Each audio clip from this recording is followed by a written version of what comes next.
Hello, Honors Algebra students. Here's your second video for Chapter 9, video number 2.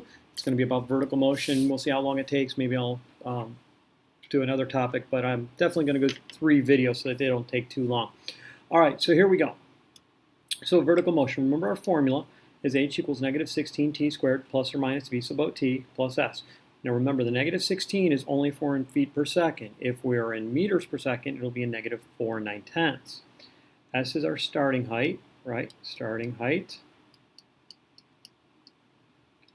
Okay. And v sub o is our initial velocity or original velocity, right? Starting velocity. Velocity. T is time in seconds. T is the time in seconds. And then h is our ending height. Oh, excuse me. Sorry about that. Okay. Ending height. So it says a football is kicked off the ground with an initial velocity of 55 feet per second. So I know that this is v sub o, right? How high will the ball go before falling back to the ground? Well, you should be able to tell me that that is a vertex type question. You see, I've drawn a real cheesy picture, and there's my vertex. Now, remember, I'm going to need a t coordinate, which will be the time in seconds that it takes to get to the max height, and then an h coordinate. Part A is only asking for the h coordinate. I'll find the t coordinate first, and then use that to find the h coordinate. So let's find the h coordinate. So I've identified A, B, and C, easy as negative 16, 55, 0. And then I do x equals the negative of B over 2A. And unfortunately, this isn't going to simplify. Oops, that should be a 16 there. I got ahead of myself. Sorry, I was actually doing the multiplication. All right, that should be a negative 16 in there. Sorry about that. And when I do that, I get 55 30-seconds. Now, when I crunch that on a calculator, it comes out to be quite a long decimal. It comes out to be this. Now, if the problem was asking me for how long it will take to get to the max height, I would round this and say in about 1 and 72/100 seconds. But since it's asking me only for the max height, I'm actually going to use this number to do my calculations. Why? Because I want to be as accurate as possible. All right, so I've got the t coordinate, or x coordinate if you will. To find the h coordinate, I'm just going to use my formula. H equals negative 16. And then I'm going to use this big ugly decimal. Is that a bud? A big ugly decimal? Yeah, that would be a bud. All right. And because I'm doing it on the calculator, it's no big deal to use that number. So I'm not going to round it until the end of the problem. All right, now S is 0. How do I know that? Because the starting height is 0. So I'm going to crunch this and get, excuse me, I'm just typing it in my calculator right now if you're wondering what I'm doing. Okay, getting it all set up. I'm not doing it piecemeal, Noah. Did you notice? You can't see me doing it, but do you hear all the buttons clicking and how I'm stalling as I talk? Because I'm doing exactly what I wrote on the paper. Yeah, I'm typing exactly this in from the negative 16 on down. All right, when I do that, I end up with a height approximately equal to 47 and 27/100 feet. That is a rounded answer, but that will suffice for part A. So, how high will the ball go before falling back to the ground? The max height is going to equal 47 and 27/100 feet. Okay. How long will it take for the ball to be 25 feet off the ground? Well, what I'm doing here is I'm trying to find the value of t, or x in this case. Well, I guess it could be t, the time, here. And there's going to be 2 values of t because it's going to hit 25 feet on the way up and 25 feet on the way down. To do this, I've got 2 choices. I can factor. Oh, I guess I got more than 2 choices. But factoring and quadratic formula stand out to me. I think with this one, I'm going to do the factoring. And so I'm going to go t squared plus 55t. Now, the only problem is I want h to be 25 feet. Why? Because it wants to know when 25 feet off the ground. Oh, maybe I won't factor this one now that I see that. That was my initial thought, was to factor. My eraser does not appear to be working here. Oh dear, what am I going to do? Maybe I'm erasing in red. I don't know why it's doing that. All right, gosh, I think my airliner's on its last legs. Okay, so instead of erasing that, I'm going to write 25 equals negative 16t squared plus 55t. All right, so to solve a quadratic, I want it to equal 0, right? So let's see if it'll let me change colors. Wow, it's even blue. That is nuts. All right, so I'm going to... Yeah, it won't even go to blue. Uh-oh, danger, Will Robinson. How about black? Do you like black? Let's see. Nope, doesn't like black either. Oh, well, I guess you're stuck with red, ladies and gentlemen. Not that that's a bad thing. Okay, so I'm going to get 0 equals negative 16t squared plus 55t minus 25. All right, so I think I am going to go quadratic formula on this one.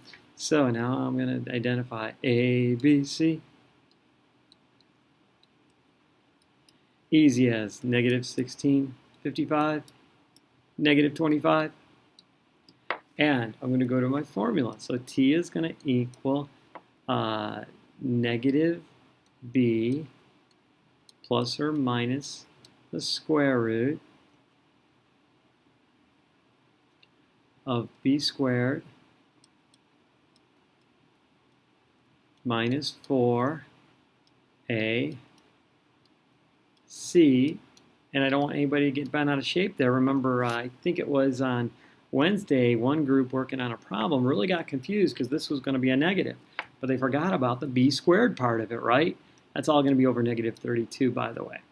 All right, so let me get that discriminant calculated so that this will look a little simpler.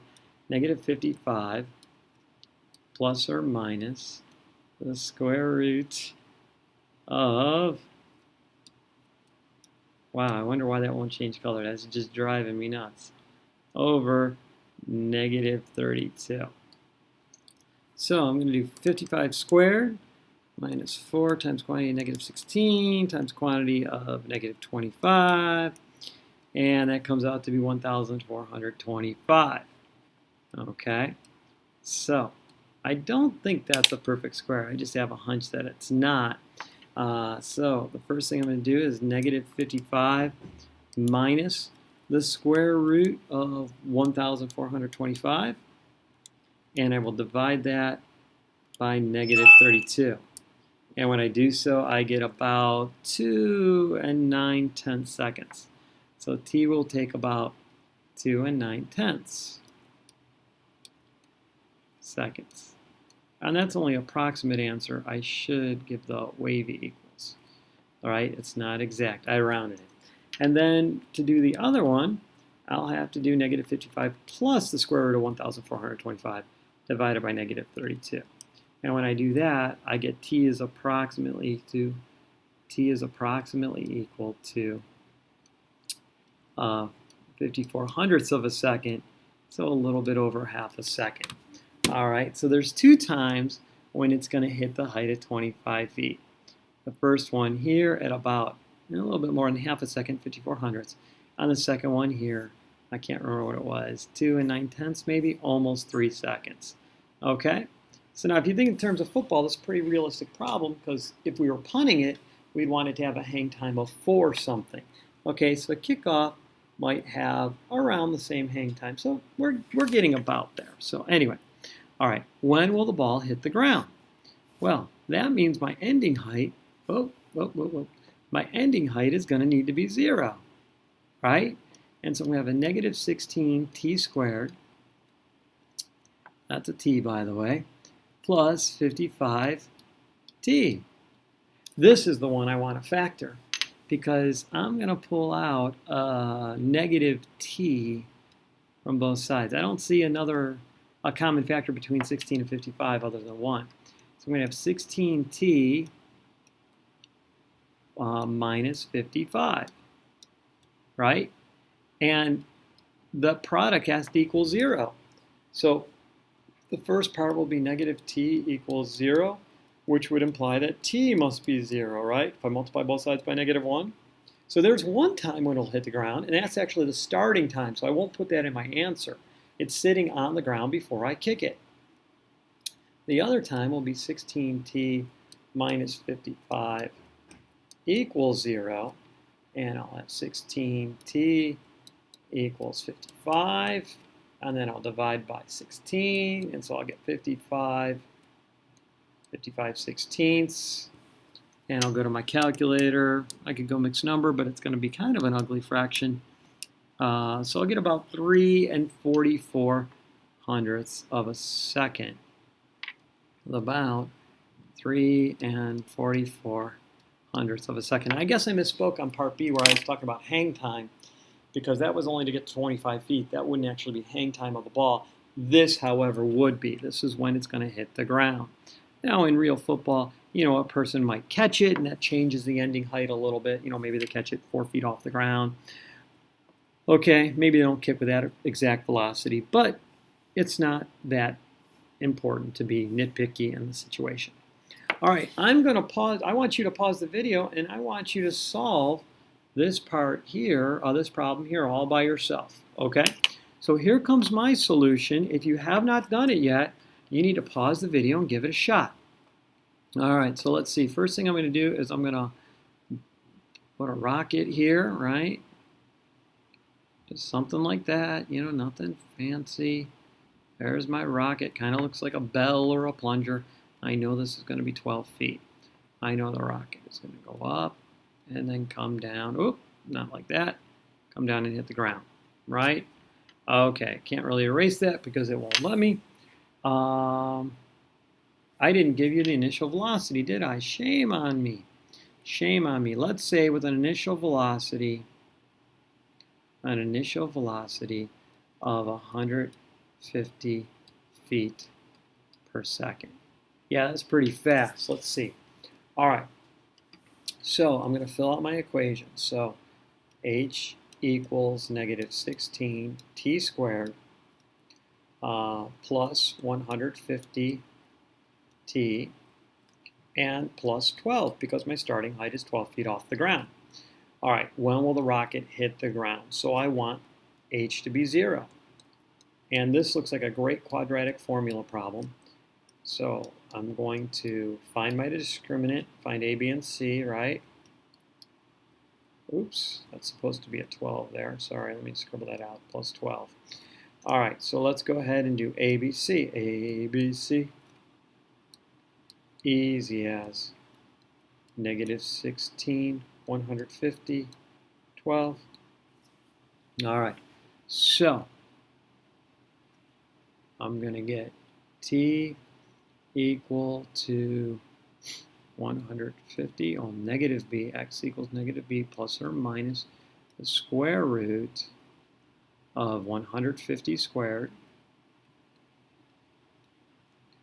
minus 4 times -16 times 12. It's going to be a big number. Okay, and I'm going to divide that by -32. This is going to tell me when it hits the ground. You're going to watch. I'm going to get a negative answer and a positive answer. See if you can figure out why that would be. All right, so let me get my discriminant here. So I'm going to have 150 squared minus 4 is -16 times 12. And so I get 23,268. So I got -150, right, plus or minus 23,268. And then I'm going to divide it by -32, right? Now, I'm going to ignore the positive square root because when I do that, the numerator is going to be positive because I'm pretty sure the square root of 23,268 is going to be more than 150. So I'm only going to consider myself with the negative one because I want a negative numerator so that when I divide by a negative denominator, I get a positive answer. Yeah, I only want the positive time. So I'm going to take -150 and I'm going to subtract the square root of 23,268, and I'll divide that by negative 32. And I'm going to end up with approximately, t is going to be approximately 9 45 hundredths seconds. That's going to be up for quite a long time. Yeah, there you go. Okay, now to do, whoa, where'd you go? Get back here. How high will the rocket go? When will it reach the maximum height? That is just totally a vertex question. So I'm just going to totally find the vertex. So draw a little line to separate my work. X is going to equal, or t is going to equal negative b over 2a. Oops, 32 there, sorry. It's supposed to be 32. So if I do negative 150 divided by negative 132, or by 32, excuse me, I get the time is going to be about 4 69 seconds. Pretty close to 4 7/10 seconds, okay? And you can round it there, that's fine. But when I go to do my calculation for how high it'll go, I'm not going to use that number. I'm going to use the number the calculator told me, the 46875.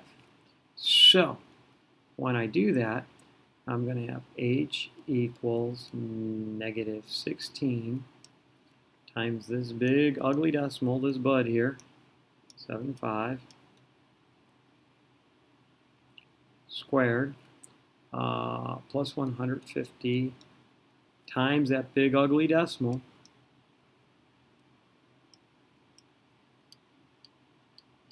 and then plus the 12 of the starting height.